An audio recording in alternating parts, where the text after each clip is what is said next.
Subscribe करें हमारे अपने यूट्यूब चैनल आमी तैयारी को और प्रेस करें बेल आइकन, जिससे आपको हमारे चैनल से रिलेटेड अपडेट्स सबसे पहले मिल सके। जय हिंद। स्वागत करते हैं आपका हमारे अपने YouTube चैनल आमी तैयारी पर। तो आज मैं आपके बीच अपनी मैथ की क्लास लेकर आ चुका हूं। सुबह के 9 बज चुके हैं और यकीन मानो काफ़ी ज़्यादा ठंडी है। ठीक है, बहुत ज़्यादा ठंडी लग रही है भाई। ठंडी का सीजन चल रहा है और दिसंबर जनवरी में तो आप सब भी जानते हो काफ़ी ज़्यादा ठंडी होती है। तो ठंडी काफ़ी ज़्यादा लग रही है, लेकिन क्लास तो लेनी होगी क्योंकि काफ़ी दिन छुट्टी भी हो चुकी है हमारी। काफ़ी दिन से हमारी ऑनलाइन क्लासेस नहीं आई थी। आज सोमवार से शुरू कर चुका हूँ ऑनलाइन क्लासेस को। तो चलिए बारी बारी से सारी चीज़ें देख लेंगे। स्टार्ट करने वाला हूँ, फिर से उसी तरीके से चलने वाली हैं। जो टेक्निकल इशू हुआ था वो टेक्निकल इशू रिजोल्व हो चुका है। अभी फिर से मैं यार सॉरी मांगता हूँ, फिर से माफ़ कर दो यार। अगर माफ़ करने लायक हो तो माफ़ कर दो। क्लासेज नहीं लेके आ सका मैं, कुछ बहुत बहुत मतलब बोला जाए तो बहुत बड़ा रीज़न हो चुका था, कुछ टेक्निकल इशू हो चुका था जिस वजह से नहीं ला पाया। उसके लिए फिर से सॉरी बोलता हूँ। लेकिन अब इतनी ठंडी में आ रहा हूँ पढ़ाने के लिए सुबह के 9 बजे, तो बनता तो है। अब बोलोगे कि सुबह 9 धूप तो निकल चुके तो इसको ठंडा कैसे लग रहा है। देख लो, कुछ भी नहीं पहना हुआ है, केवल टी शर्ट पे ही हूँ, तो ठंडी तो लगेगी ही। और रूम के अंदर शूटिंग चलती है, तो रूम के अंदर क्लासेस शूट होती हैं, तो ठंडी तो लगनी लाजमी है। सुबह के 9 बजे धूप में भी नहीं हूँ। तो चलिए लेकर आ चुका हूं क्लास, और क्लास में देखो हमारा एचसीएफ एंड एलसीएम चलेगा। ठीक है, एचसीएफ एंड एलसीएम लेकर आया हूं। क्यों लेकर आया हूं आप सभी को पता ही है। अब देखो एचसीएफ एंड एलसीएम जो है ये आपका अलजेब्रा सेक्शन से है। ठीक है, अलजेब्रा सेक्शन से जो हमने नंबर सिस्टम किया, जो एचसीएफ एलसीएम है, और भी बहुत सारी चीजें हैं जो आपकी अलजेब्रिक सिस्टम से है। तो पहले मैथ में हम लोग अलजेब्रा को क्लियर कर लेंगे, उसके बाद हम लोग अर्थमेटिक बोले तो अंक गणित बनाएंगे। पहले आपका अलजेब्रा बीज गणित क्लियर कर लेते हैं, क्योंकि सबसे ज्यादा क्वेश्चंस अलजेब्रा से ही होते हैं। तो पहले अलजेब्रा को क्लियर कर लिए जाए, फिर उसके बाद हम लोग अर्थमेटिक बोले तो अंक गणित को क्लियर कर लेंगे। फिर उसके बाद हम लोग जाएंगे ज्योमेट्री सेक्शन में, जो कि आपका जितना भी मापन, मेंजरेशन, जितना भी त्रिभुज, ट्रायंगल्स, फोर एंगल्स, जितने भी चीजें हैं, क्वाड्रेटिक, ए टू जेड हर चीजें क्लियर कर देंगे। एक भी चीज मिस नहीं होगा। तो पहले क्या करने वाले हैं, अलजेब्रा, फिर क्या होगा तो फिर हो जाएगा आपका अर्थमेटिक, फिर क्या होगा तो फिर होगा आपका अर्थमेटिक। फिर हम लोग कर लेंगे ज्योमेट्री, क्योंकि ज्योमेट्री सेक्शन भी जो है ये काफी बड़ा और काफी अपने आप में ये बहुत भारी भरकम एक आपका खंड है, एक भाग है मैथ का। तो ज्योमेट्री सेक्शन करेंगे, इसमें सारी की सारी मेंजरेशन, त्रिभुज, चतुर्भुज, समकोण, न्यूनकोण, ए टू जेड जितनी भी चीजें होती हैं, संधिबाहु, इतनी मतलब कि जो भी चीजें हैं ना आपकी, शंकु, घनाभ, घन, जितनी भी चीजें हैं, बेलन, वो सारी चीजें क्लियर करेंगे ज्योमेट्री में। और फिर उसके बाद इन दी लास्ट हम लोग लेकर आएंगे ट्रिगोनोमेट्री, और उसी के साथ हमारा मैथ का सिलेबस जो है कंप्लीट होगा इन चारों चीजों में, अलजेब्रा, अर्थमेटिक, ज्योमेट्रिक और ट्रिगोनोमेट्री के साथ। तो यही 4 सेक्शंस हैं, लेकिन काफी बड़े बड़े सेक्शन लग रहा होगा 4, लेकिन इन्हीं में बहुत सारे चैप्टर्स हैं। तो कोई टेंशन नहीं लेना है, अपन लोग बारी बारी से सारी चीजें करते चलेंगे, एकदम मैथ को मजे से बनाते चलेंगे। हर दिन 30 मिनट से 40 मिनट की क्लासेज लेकर आया हुआ होऊंगा मैं। एवरीडे आपकी मैथ की क्लास चलेगी, रोज हम लोग मैथ बनाएंगे। बिल्कुल भी टेंशन नहीं लेना है, कैसे होता है क्या होता है बिल्कुल भी मैटर नहीं करना है, बस धीरे धीरे चलते रहना है। हम लोग को सिंपली सारी चीजों को बनाते रहना है। तो आज से सीएफ एंड एलसीएम स्टार्ट होने वाली है। देखो बहुतों ने कहा, कुछ ने कमेंट किया और बोला कि आप ज्योमेट्री सेक्शन चालू करो, किसी ने बोला कि सारे ट्रायंगल्स कंप्लीट करवा दो, किसी ने बोला मेंजरेशन कंप्लीट करा दो, किसी ने कहा कि आप जो हो सारी की सारी एंगल्स को समझा दो, सारे के सारे ट्रायंगल्स बता दो। कोई बोला कि interest, compound interest, simple interest लेकर आओ, किसी ने बोला कि आप ट्रिग्नोमेट्री कवर कर दो। तो देखो भाई, किसी का नाम है कि अर्थमेटिक क्लियर कर दो, तो कितनों का सुनूं। अगर उस तरीके से चलूंगा तो आधा आधा बांट कर पढ़ाना होगा। किसी का देखो अर्थमेटिक मजबूत होता है तो किसी का ज्योमेट्री कमजोर होता है, किसी का ज्योमेट्री मजबूत होता है तो किसी का ट्रिग्नोमेट्री कमजोर होता है, किसी का ट्रिग्नोमेट्री मजबूत होता है तो बाकी चीजें कमजोर होती हैं। तो उससे मतलब नहीं करना है किसका क्या मजबूत है, किसका क्या कमजोर है, कौन किस में महारत हासिल है, कौन किस में जीरो है। हम लोग देखो बेसिक से स्टार्ट किए हुए हैं। हम लोग का क्लास जो स्टार्ट हुआ है वो बेसिक से हुआ है। जिन्होंने भी अभी पिछली 5 से 6 क्लासेस जो हमारी आई, उन्हें यदि अटेंड की होगी तो उनको पता है ये चीज कि जो भी क्लासेस आई हैं वो बिल्कुल बेसिक से बताई गई हैं। बोलो अगर मैं गलत बोल रहा हूं तो, बिल्कुल सही बातें बोल रहा हूं, बिल्कुल बेसिक से बताई है। यहां तक कि मैंने यदि 176 गुना 46 भी किया है ना, तो इसका भी वैल्यू निकाल कर आपको बताया है, गुणा करने तक समझाया है कि भाई गुणा कैसे किया जाता है, मल्टीप्लीकेशन कैसे होता है। बताओ, इतना डीपली बता रहा हूं, इसीलिए बेसिक से शुरू किया हुआ, बिल्कुल भी टेंशन नहीं लेना है, सारी चीजें हमारी क्लियर अप होंगी। यदि आपका मैथ में भी जीरो लेवल भी है ना, तो मैं आपके उस जीरो लेवल को 95% पे लेकर आऊंगा, ये मेरा प्रॉमिस है। अब बोलोगे 95 क्यों, 100 क्यों नहीं? तो इस 95 के बाद आगे के जो ये 100% है ना, इसमें जो 5% का गैप हो गया, इसको आपको भरना होगा। इसके लिए आपको भी हाथ पैर चलाने होंगे। कहने का मतलब है कि जो भी मैं क्वेश्चंस दूंगा उनके आंसर कमेंट बॉक्स में बताने होंगे, आपको सारी जवाब देनी होगी। अगर ये काम कर दिया तो ओवरऑल तो 100% तुम लोग मैथ में हो ही गए। और मैं ये आपसे प्रॉमिस करूंगा, चाहे वो नर्सिंग असिस्टेंट वाले हों, चाहे वो टेक्निकल वाले हों, चाहे वो आपके जीडी वाले हों, चाहे ट्रेडमैन वाले हों, या फिर वुमेन मिलिट्री पुलिस हो, किसी भी ट्रेड की आप लोग हमारे चैनल से क्लासेस कर रहे हो, तो केवल मैं मैथ की बात बोलूंगा कि आप लोग 15 आउट ऑफ 15 लेकर आओगे। 15 में से 15 सही करोगे, नर्सिंग असिस्टेंट वाले 5 आउट ऑफ 5, ठीक है, क्योंकि आपके 5 ही होते हैं। तो इसलिए भाई क्लासेस अटेंड करो, मैं आपसे ये प्रॉमिस करता हूं, अगर जिस तरीके से आपको पढ़ाई चल रही है, अगर आप लोग टोटल बेस पे चलते रहे तो 100% आप लोग अपनी मैथ में मार्क्स स्कोर करोगे। 15 आउट ऑफ 15 क्वेश्चंस आप लोग टच करने वाले हो, ये मेरा प्रॉमिस है, चाहे आप किसी भी ट्रेड से हो। बस कोशिश ये करो ना कि सारी की सारी चीजें, जो भी चीज देता हूं उसको बनाओ, जो भी चीज पूछता हूं उसका जवाब दो, जो भी रिवीजन के लिए बोलता हूं उसका रिवीजन करो, लेकिन आज जो वर्क दे रहा हूं उसको पूरा करो, ईमानदारी रखो खुद के साथ। क्योंकि यार अब आर्मी केवल रनिंग नहीं मांगती है, वो पहले होता था 5 से 6 साल पहले की रनिंग कंप्लीट की, कोई भी सिंपल लेवल का एग्जाम होगा चलेगा, अब वो नहीं रहा आर्मी। अब आर्मी पूरी तरीके से बदल चुकी है, वो केवल आपकी फिजिकली ही नहीं, आपको मेंटली भी स्ट्रांग मांगती है, आपका ब्रेन लेवल भी चेक करती है। तो खुद को तैयार रखो। तो सिंपली देखो, आज एचसीएफ एंड एलसीएम है, फिर नेक्स्ट क्लास में हमारा हो सकता है परसेंटेज आएगा, उसके नेक्स्ट क्लास में हो सकता है डेसिमल आएगा, ऐसे ही आगे आगे आपका चक्रवृद्धि ब्याज, साधारण ब्याज, कंपाउंड इंटरेस्ट, सिंपल इंटरेस्ट, और आगे जो आपका लाभ हानि, फिर आपका हो जाता है जो भी चीजें हैं, ट्रिग्नोमेट्री, बीजगणित, जितनी भी चीजें हैं ना, सारी की सारी चीजें हम लोग करने वाले हैं। एक भी सेक्शन आपका छूटेगा नहीं, बस धीरे धीरे सारी की सारी टॉपिक्स को क्लियर अप करते चलेंगे, ठीक है। तो सारी टॉपिक्स को क्लियर करो, बिल्कुल भी घबराया मत करो, क्योंकि देखो जो भी इंपॉर्टेंट है उन टॉपिक्स को तो बताऊंगा ही, उसके बाद धीरे धीरे समय, गति, पाइप और नल, जितनी भी टंकी वाले, जितनी भी क्वेश्चन, सारी चीजें करने वाले, नाव वाले, कोई भी सेक्शन नहीं छूटेगा, सारी की सारी चीज आपकी मैथ में क्लियर होगी, ठीक है। तो बातें काफी हो गई, अब आज की क्लास शुरू करते हैं। इसको सबसे पहले तो यहां से हटा दे रहा हूं, समझ गए होंगे आप सब। अब देखो, आज की क्लासेस हमारी स्टार्ट होने वाली है, आज की क्लास हमारी स्टार्ट होने वाली है। इसको पहले अच्छे से साफ कर दिया जाए एक बार। तो आज की क्लास में पहले तो एचसीएफ एंड एलसीएम का फॉर्मूला देख लिया जाए। भाई फॉर्मूला वैसे कुछ होता नहीं है, सिंपल 1-2 फॉर्मूले होते हैं एचसीएफ एंड एलसीएम के। तो पहले कोशिश यही करूंगा कि आपको मैं पहले उन्हें समझा दूं, ठीक है। पहले आप लोग एचसीएफ एंड एलसीएम के उन फॉर्मूलों को जान लो, क्योंकि किसी भी चैप्टर को शुरू करने से पहले यदि हमें उस चैप्टर में जो भी फॉर्मूले पढ़ने वाले हैं हम सब, यदि हमें उसकी जानकारी ना हो ना, तो लिख कर देता हूं भाई, नहीं हो पाएगा, ठीक है, लिख कर दूंगा, नहीं हो पाएगा, काफी प्रॉब्लम क्रिएट होता है। तो चलो सबसे पहले एक चीज देखते हैं, गुणनखंड तथा गुणज, ठीक है। सबसे पहले क्या देखेंगे, तो सबसे पहले देखेंगे हम लोग गुणनखंड तथा क्या तो गुणज। किसको गुणनखंड कहते हैं और किसको गुणज कहते हैं, ये सारी चीजें बताऊंगा। सीधे तरीके से बोल रहा हूं कि एक लाइन भी मिस नहीं होगा, ठीक है। तो चलो बता रहा हूं गुणनखंड और गुणज क्या है, तो लिखते चलोगे, नोट कर लो, ठीक है, नोट कॉपी में नोट करते चलना इस चीज को। यदि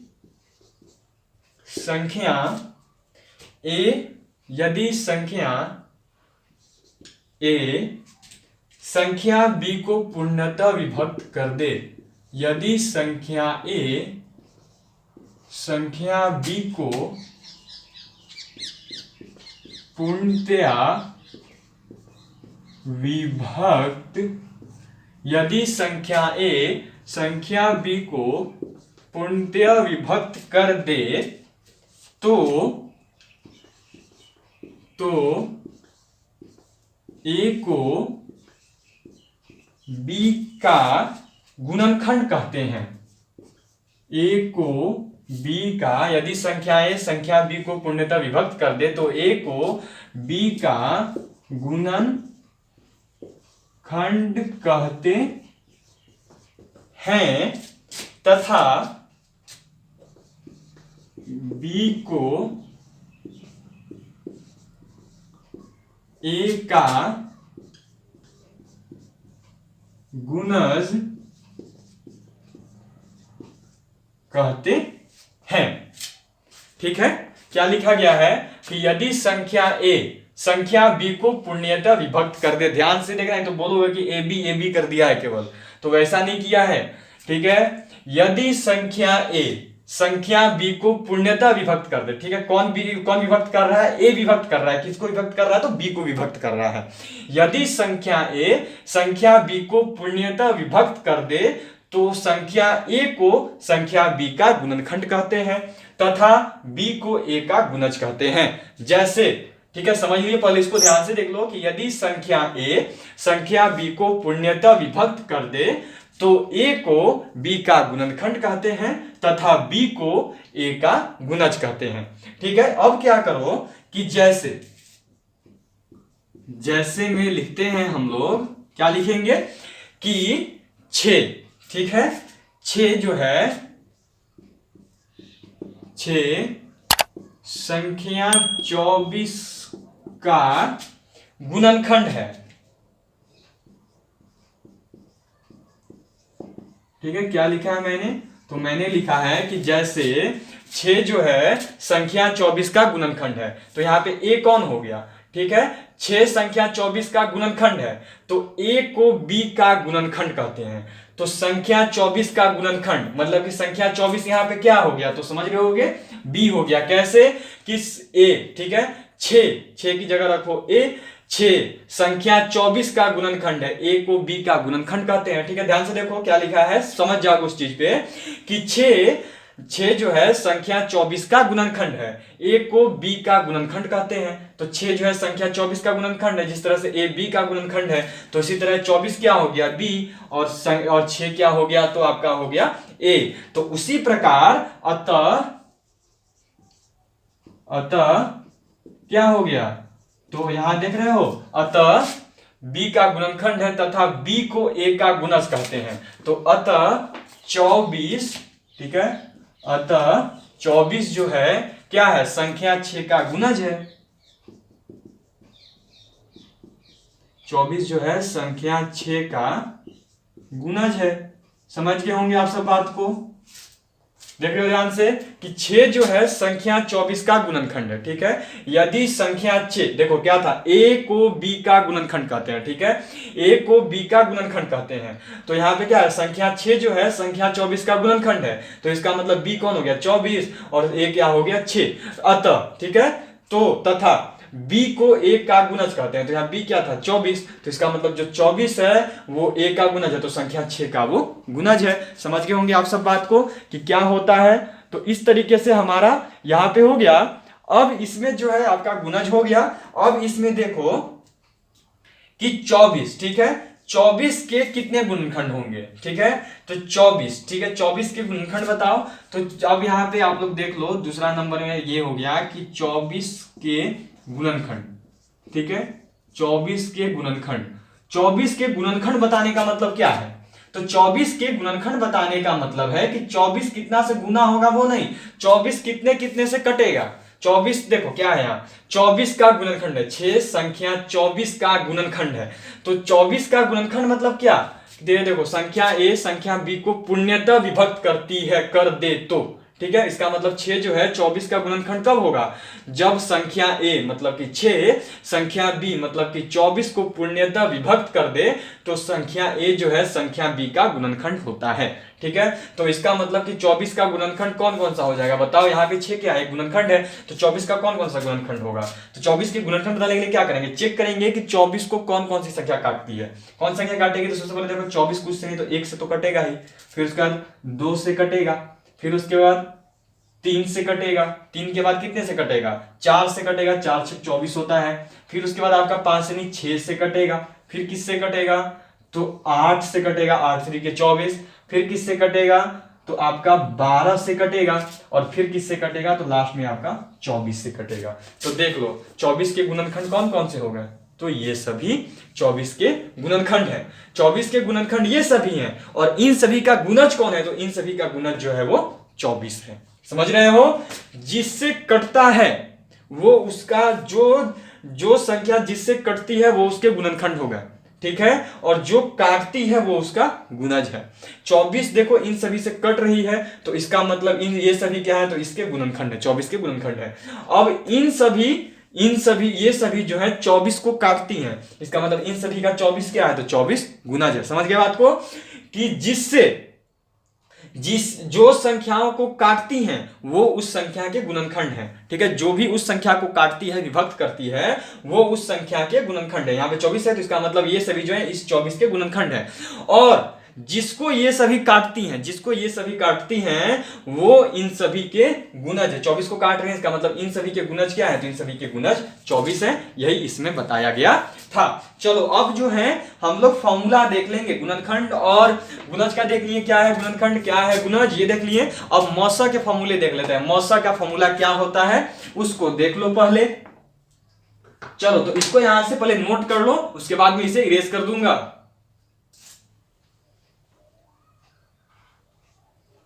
चलो तो हो सकता है इसमें नोट कर लिया हो, ना किया हो तो वीडियो को पॉज करके नोट कर लिया करो। चलो जल्दी से इसको यहां से इरेज कर रहा हूं, और इरेज करके अब थोड़ा सा आपको जो है ना मौसा का फॉर्मूला बता दूंगा कि मौसा का फॉर्मूला क्या होता है।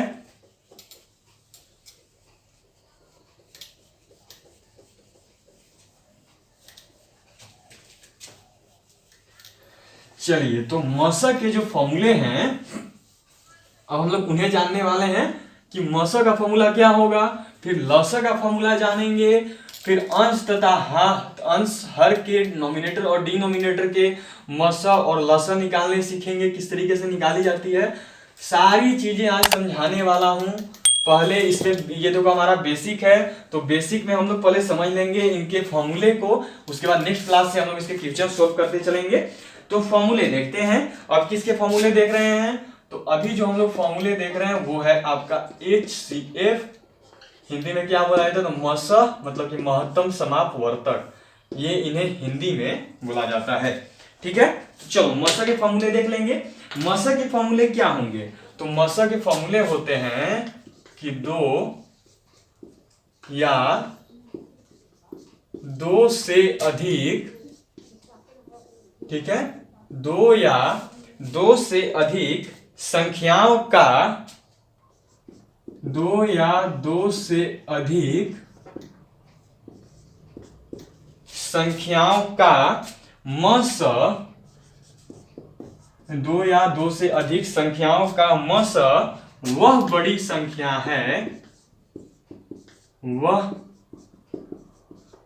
बड़ी संख्या है जो प्रत्येक दी गई संख्या को पूर्णतः विभक्त करती है, जो प्रत्येक दी गई संख्या को पूर्णतः विभक्त करती है। देख लिया फॉर्मूला क्या है, मौसा किसको बोलते हैं, मौसा का क्या सूत्र है, देख लो। 2 या 2 से अधिक संख्याओं का मौसा वह बड़ी संख्या है जो प्रत्येक दी गई संख्या को पूर्णतः विभक्त करता है। वो बड़ी संख्या है जो जितनी संख्याएं दी गई रहेंगी उन सभी को पूरी तरीके से काटेगा। वो 2 या 2 से अधिक संख्याओं का मौसा वह बड़ी संख्या है जो प्रत्येक दी गई संख्या को पूर्णतः विभक्त करती है। जितनी भी संख्या दी जाए रहेगी उसको पूर्णतः वो विभक्त कर देगा, ठीक है। ये हो गया मौसा का फॉर्मूला। अब जो है हम लोग देख लेंगे आपका लौसा का फॉर्मूला, ठीक है। किसका फॉर्मूला देखेंगे, तो पहले मौसा का फॉर्मूला में क्या करते हैं कि मौसा निकालने सीख लेते हैं, ठीक है। मौसा निकालने सीखते हैं कि मस किस प्रकार से आपका निकाला जाता है। तो चलो क्या करेंगे, यहां पे लिखेंगे आपका जैसे, ठीक है, जैसे में लिख देंगे कि 35 तथा 42 का मस, ठीक है। क्या निकालना है हमें, 35 तथा 42 का मस, यही निकालना है ना। जैसे मैं, रुको इसको अलग पेन से लिख दे रहा हूं, अच्छा ये पता चलेगा, क्वेश्चन है ना तो एक ही में लग रहा है, जैसे एक ही चीज लिखा है।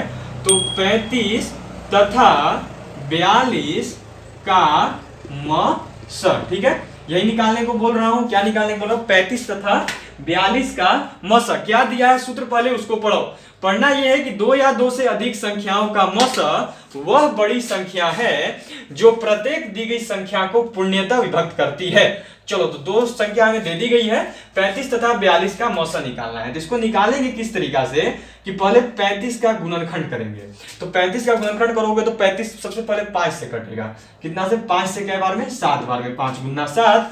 फिर आपका क्या है, 42 है, तो 42 को काटेंगे तो कितना बार में जाएगा, तो 42 कितना बार में जाएगा आप ही बताओ। तो सबसे पहले तो देखो 2 से ये कट हो जाएगा, मुझे जहां तक लग रहा है 2 से ये कट कितनी बार में होगा, आप सब बताओ। तो 2 से ये जब कट होगा तो इसका क्या आएगा, 21 आएगा। 21 दूनी 42 होता है, 21 आएगा। और फिर जब ये 21 आएगा तो आप इस 21 को काटोगे तो ये देखो ऐसे नहीं, आप लोग पहले इसको काटने सीखो कि गुणनखंड कैसे निकालते हैं। तो गुणनखंड निकालने का नियम ऐसे है कि 42 को काटेंगे 2 से, तो 2 से कितना बार में जाएगा, 21 बार में जाएगा। फिर 21 कितना से कटेगा, तो मिनिमम देखो 3 से कटेगा, तो 3 से कितना बार में कटेगा, 7 बार में कटेगा। तो क्या हो गया, 2 गुना 3 गुना 7। अब चलो ये हो गया। अब क्या लिखा था इसमें मैंने कि मस दो या दो से अधिक संख्याओं का मस वह बड़ी से बड़ी संख्या है जो प्रत्येक दी गई संख्या को पूर्णतः विभक्त करती है। तो इसमें बड़ी से बड़ी संख्या कौन सी है जो दोनों दी गई संख्याओं को पूर्णतः विभक्त कर रही है। तो ऐसी संख्या ढूंढो जो बड़ा भी है और जो दोनों संख्याओं को काट रही है, जो दोनों में आ रही है। तो अब बताओ, बड़ा को ध्यान में ना रखकर, ये ध्यान में रखना, कभी कभी क्या होता है, देखो बड़ा को ध्यान में ना रखकर इस चीज को ध्यान में रखना है कि इन दोनों को, ठीक है, जो प्रत्येक दी गई संख्या को पूर्णतः विभक्त करती है, जो प्रत्येक, यहाँ पे 2 संख्याएं दी गई थी तो ऐसी संख्या ढूंढो जो दोनों संख्याओं को पूर्णतः विभक्त कर रही है। तो यहाँ पे ऐसी कौन सी संख्या है जो दोनों संख्या को काट रही है, बताओ। तो उस संख्या कौन सी है, ध्यान से देखोगे तो वो है आपका 7। देखो 7 जो है दोनों संख्या को काट रही है। और कोई संख्या है इसके साथ जो दोनों को मिलकर काट रही है, तो नहीं, केवल 7 ही है जो कट कर रही है, आपकी देख सकते हो यहाँ पे इन दोनों संख्या को। तो इसका HCF क्या हो गया, तो HCF हो गया इसका 7। ये हो गया हमारा यहाँ पे आंसर। चलो 7 हमारा आंसर हो गया। अब हम लोग जो है यहाँ पे LCM देख लेंगे कि LCM बोलूं तो लसा क्या होता है, कैसे निकाला जाता है, उसको हम लोग देख लेंगे। चलिए, तो इसे क्या कर रहा हूं मैं कि इसे अब यहां से इरेज कर दूंगा। चलिए, तो इसे अब यहां से हटा दिया जाए और अब हम लोग लसा देख लेंगे।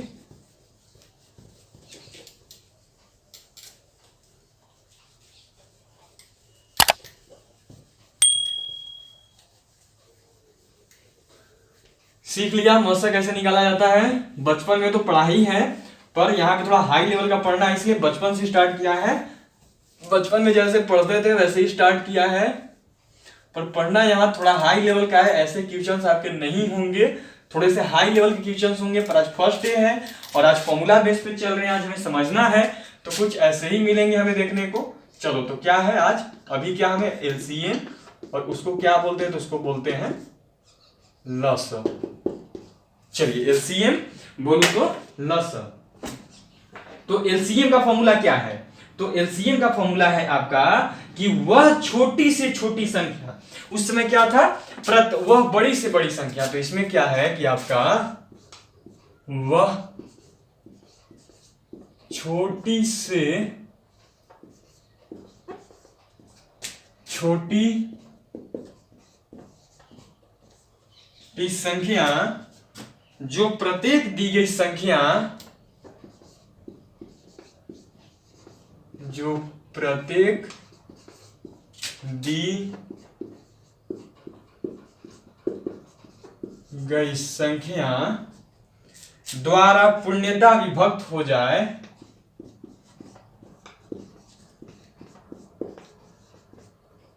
द्वारा पूर्णतः विभक्त हो जाए दी गई संख्या लघुत्तम समाप्त वर्तक कहलाती है। दी गई संख्या, शॉर्ट में लिख रहा हूं, लस कहलाती है। क्या दिया हुआ है देख लो, वह छोटी से छोटी संख्या जो प्रत्येक दी गई संख्या द्वारा पूर्णतः विभक्त हो जाए दी गई संख्या लसा कहलाती है। इसमें देखो, इसमें जैसे पिछला बार क्या था कि हमने दोनों में सिमिलर ढूंढा, मसा कैसे निकाला, दोनों में सिमिलर ढूंढा कि दोनों को कौन सी संख्या काट रही है, जो दोनों को काट रही है, तो वो था केवल 7, दोनों को काट रहा था तो 7 आंसर हो गया हमारा 7। लेकिन इसमें हर एक छोटी संख्या जो काटेगी वो एलसीएम कहलाएगी। समझ गए बात को? जैसे पिछली बार 2 था, 3 था, 5 था, 7 था, लेकिन हमने केवल 7 को ही लिया था। क्यों लिया था? क्योंकि उसमें कहना यह था मसा में कि वह संख्या जो दी गई सभी संख्याओं को पूर्णतः विभक्त करे। ठीक है, तो ऐसी कौन सी संख्या थी जो खुद से पूर्णतः विभक्त करती, जितनी संख्या दी गई थी उसको, तो केवल 7 ही था जो दोनों को काट रहा था, तो आंसर हमारा 7 हो गया। मसा इसी प्रकार निकाला जाता है। ठीक है, लेकिन लस निकालने का नियम क्या है कि जो संख्या दी गई है उसको जो भी संख्याएं काटेंगी वो सभी लसा में गिनाएंगी। ठीक है, जैसे समझ लो यहां पे कि क्या है, तो आपका जैसे में करके यहां पे मैं लिख रहा हूं, जैसे करके आप ये निकालो कि 10, 15 और 18 का लसा, मतलब कि एलसीएम ये निकालना है। क्या होगा? लसा बराबर व्हाट कर दे रहा हूं, बताना है हमें। तो इसको कैसे निकालेंगे? तो इनका भी गुणनखंड करेंगे। तो सिंपली यहां पे लाएंगे, उसमें देखो उसमें बारी बारी से गुणनखंड किया था। अगर अभी मसा होता तो पहले 10 को गुणनखंड करते, फिर 15 को करते, फिर 18 को करते और लाते, और फिर देखते कि इनमें से ऐसी कौन सी संख्या जो तीनों को काट रही है, कौन कौन सी संख्या सिमिलर है। लेकिन इसमें ऐसा नहीं है, इसमें तीनों को एक साथ लिख देंगे। क्या? तो 10, 15, 18 कितने से कटेगा? तो देखो, तो पहले 2 से कटेगा। ठीक है, 2 से काटते हैं। सबसे पहले छोटा डिवीजन चले जाइए, 2 से कट करेंगे तो 5 बार में, ये नहीं कटेगा, ये सेम टू सेम 15 ही रह जाएगा, और ये जाएगा आपका 9 बार में। ठीक है, अब क्या 5 से 5 देखो दोनों मिल रहा है, 5 से ही जाएगा, तो 5 से ये गया 1 बार में, ये 3 बार में, और ये 9। अब क्या 3 से चला जाएगा, 3 से 1 और ये 3 टाइम्स में, तो क्या हो गया? तो इनका लसा बराबर हमारा क्या आ रहा है देख लो, 2 × 5 × 3 × 3, यही आ रहा है ना। तो लसा बराबर हमारा आंसर आ गया। इन सभी को गुना कर देना है। इसमें वैसा नहीं है, मौसा नहीं होता, क्या होता, पहले इसको तोड़ते, फिर इसको तोड़ते, फिर इसको तोड़ते, और फिर जो सिमिलर मिलता वो आंसर होता है। लेकिन ये लसा है, ये एलसीएम है। इसमें जो भी चीज है, छोटी से छोटी संख्या, जितनी संख्याएं काट रही हैं वो सभी लसा में गिनी जाएंगी। जैसे अब इनको क्या करेंगे, गुना कर देंगे, तो 2 × 5 = 10, 2 × 5 = 10, 10 × 3 = हिंदी में करता हूं, 2 × 5 = 10, 10 × 3 = 30, और 30 × 3 कितना हो गया, तो 3 × 3 = 9, 30 × 3 हो गया आपका 90। तो हमारा आंसर क्या हो गया, 90। चलिए, अब यहाँ पे हमने एलसीएम को भी निकालना सीख लिया। अब आगे और भी टफ जानेंगे, अभी तो काफी टफ सेशन हमारा चलेगा ही, लेकिन यहाँ पे अभी लसा हो गया। अब आज हम लोग फॉर्मूले देखना है, तो फॉर्मूला को ही केवल समझेंगे। तो यहाँ तक आप नोट कर लो, फिर अगला फॉर्मूला दिखाता हूं।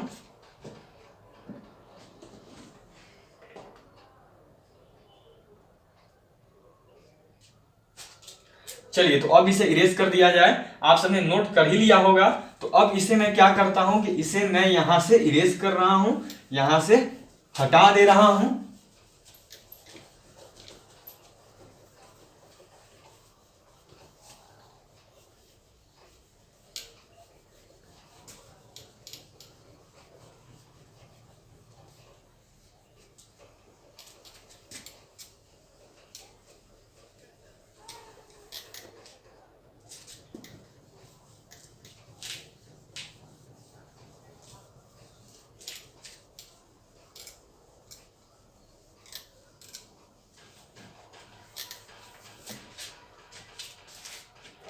चलो, तो नेक्स्ट फॉर्मूला देख लो। नेक्स्ट फॉर्मूला आपका क्या होगा, तो नेक्स्ट फॉर्मूला लिखो।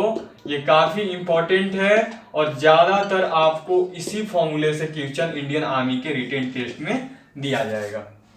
ठीक है, फॉर्मूला क्या है, कि दो संख्याओं का गुणनफल बराबर, दो संख्याओं का गुणनफल बराबर, दो संख्याओं का गुणनफल बराबर HCF गुना LCM। ठीक है, दो संख्याओं का गुणनफल बराबर क्या होता है? तो दो संख्याओं का गुणनफल बराबर आपका होता है HCF गुना LCM। ये हो गया। अब आगे देख लेते हैं नेक्स्ट फॉर्मूला।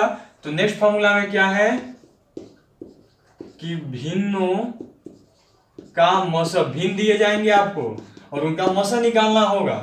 तो भिन्नों का मौसा बराबर होता है आपका अंश का मतलब नोमिनेटर। ठीक है, नोमिनेटर्स, अंशों का मौसा बट्टा में आपका हो गया हर का हरों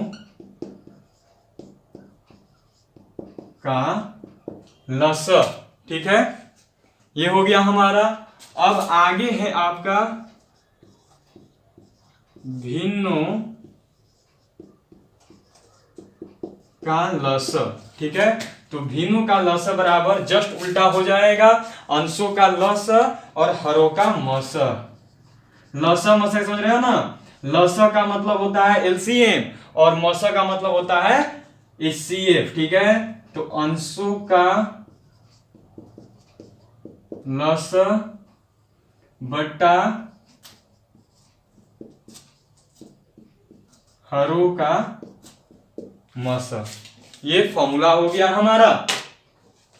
चलो, तो फॉर्मूले हमने क्या क्या जान लिए? तो हमने जो जो फॉर्मूले जान लिए वो बस आपके सामने ही हैं कि दो संख्याओं का गुणनफल बराबर HCF गुना LCM, भिन्नों का मौसा बराबर अंशों का मौसा बटा हरों का लसा, फिर उसके बाद भिन्नों का लसा बराबर अंशों का लसा बटा हरों का मौसा। ये हमारा फॉर्मूला हो गया।